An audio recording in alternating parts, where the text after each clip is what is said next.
Hi everyone, welcome to this balanced body exercise clip. My name is Dr. Allie Duffy and I'm here with Karina today.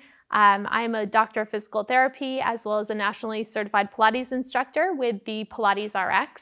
And today we're going to be demonstrating a variation on the side-lying footwork series. So as you can see, Karina is set up on the Reformer already, and we're using the foam spine corrector, which is a wonderful tool to give a little bit more feedback about your alignment in the side-lying position. So as we set up for this exercise, I have Karina resting down in the side-lying position, letting the bottom leg just rest on the carriage. And the tricky thing with this setup is going to be the foot position. I have Karina set up currently on a red spring and a blue spring, so sort of a mid-range spring tension to do that side-lying single leg footwork. And I want Karina's heel ultimately to be in line with the hip. For most people, that's going to be a big stretch on ankle mobility. So I'm going to ask Karina to walk her foot back a little bit and actually lift onto the ball of the foot so that she can go ahead and then press the carriage all the way out and root the heel down onto the foot bar. So what I'm looking for is to see that the heel and the second toe are both on the foot bar so that the foot is in a relative parallel alignment to the hip. Now, the nice thing about the spine corrector here is that it gives a little more feedback about whether or not the hip bone is stacked. So Karina can roll maybe a little bit backwards, a little bit forward to find that hip stack position. She's found a beautiful setup here to start. And for the first set, I'm going to have her keep her top hand on the hip so that you can really get a sense that that stays still. So from here, I'll ask Karina to press the heel into the foot bar and using that push down to create a stretch to take up as much space on the carriage. So we've got some nice length in the side body. From this position, we're going to bend the knee and we'll start in a really small range so that the heel can stay rooted down.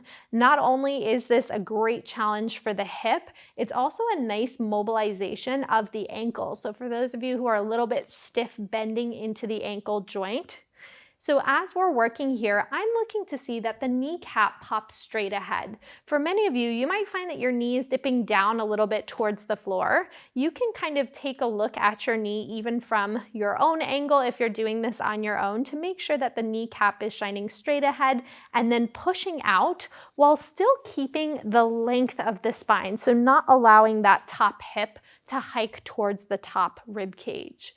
We can also do a nice variation here where we go in a bigger range of motion, allowing the heel to lift. So I'll have Karina come in a little deeper, the heel lifts, and when she pushes out, reaching the heel into the foot bar. So the heel lifts as you bend in and push to stretch it out. And you might even find as you do this exercise a couple of times that your ankle starts to loosen up and you're able to come deeper without the heel lifting.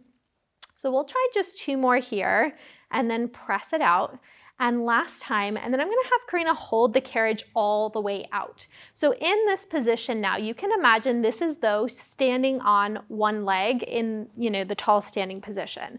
So from this position, we're actually going to add one of these balance body 3-pound weights into the top arm. So I'll have Karina grab that weight and reach tall. And so what we'll do is ask Karina to keep the carriage still and slowly reach the weight in front of her, just about to shoulder height, and then bring it back up.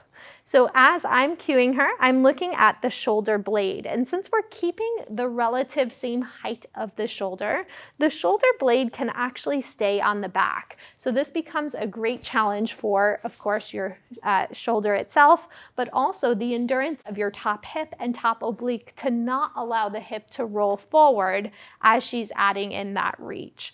If you want to get really creative with this, we can combine that arm movement with the leg motion. So Karina, I'll have you bend your knee as you reach forward and then push the leg out, find that stretch to the ceiling, and then bend in and push back out, rooting the heel down. 2 more times there. Reach it forward.